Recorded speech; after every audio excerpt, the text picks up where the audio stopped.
In this video, we will take a look at some of the ways to find inspirations for your logo designs. Let's take a look.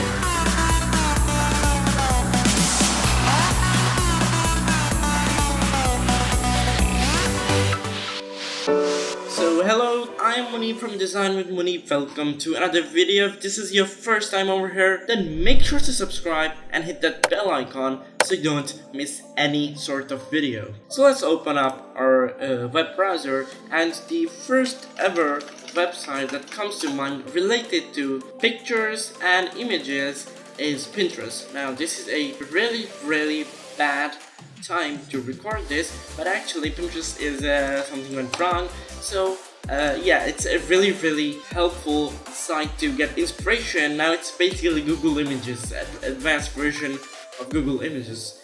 Talking about Google Images, the second source I go to is Google itself.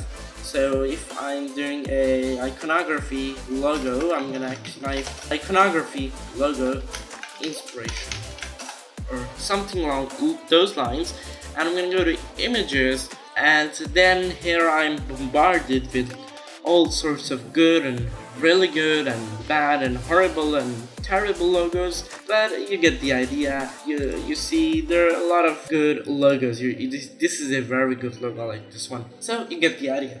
Now moving on to some of the premium stuff. Now if I don't find any inspiration from Pinterest, any inspiration from Google, then I go to a website known as Logo Pond.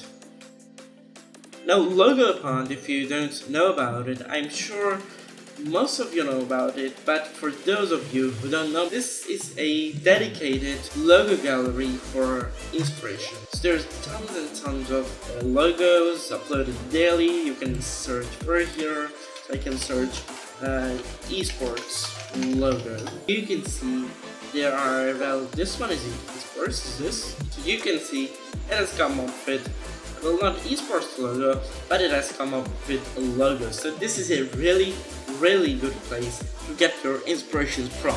So this is for this video. I hope you enjoyed this. If you did, then make sure to leave a like on the video. If you loved it, then make sure to subscribe. Check out my other awesome content on the channel. This has been Muneeb, and until then, see you later.